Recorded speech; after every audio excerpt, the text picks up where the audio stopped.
Today we're going to make a Tiki classic, the Missionary's Downfall. For this drink, you're going to need a couple coupe glasses, a small measuring cup, a large measuring cup, a citrus juicer, a fine mesh strainer, a cutting board and a bread knife, a Lewis bag and an ice mallet, and a blender, or a food processor if that's what you have. This drink uses light rum, peach liqueur, freshly squeezed lime juice, honey syrup, diced pineapple, and mint. This drink is a Don the Beachcomber original that dates back to 1937. The recipe was held in secret for about 60 years, until Beach Bum Berry convinced the family of Hank Riddell, a guy who worked at Don the Beachcombers for 40 years, to give up the goods. Donn Beach didn't always come up with the best names.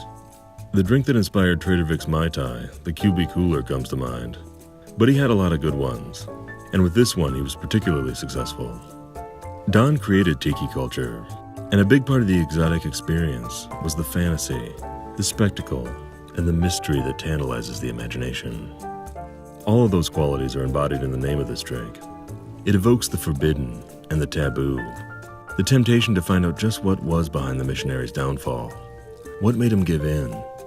Well, that temptation may be too great for mere mortals to resist.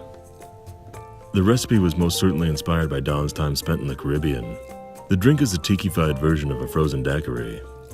In Cuba in the early 20th century, they were doing some amazing things with a daiquiri.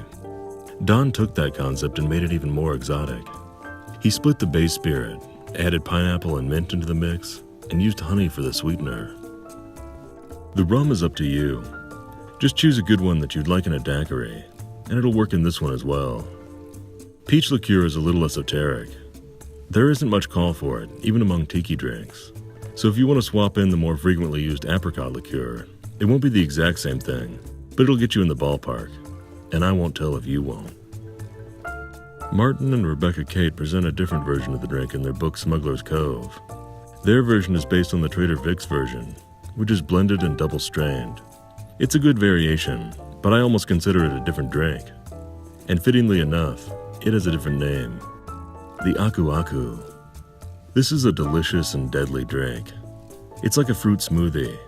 It almost tastes healthy. And unlike most tiki drinks, it's not overly powerful. In fact, judging by taste, you might not know there's alcohol in there, which could lead to your downfall. Before I get started, I like to cut, squeeze, strain, and bottle my lime juice. That way it's easier to pour when it comes time to measure. Next, beat up some ice.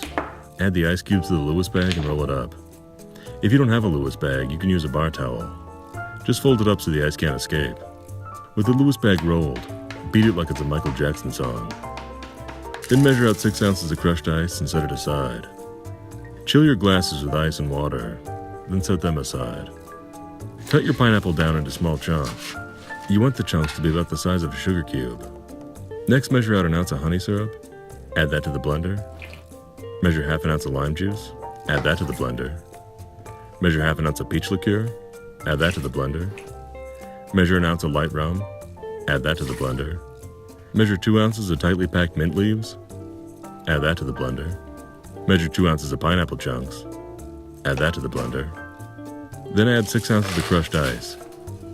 Pop the top on your blender, set it to high speed, and let it rip for about 20 seconds.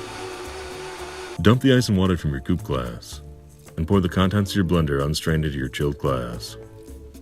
Clap a mint sprig to release some oils and give it that great aroma. Then drop it on top of your drink for garnish. And there it is. Temptation in a glass.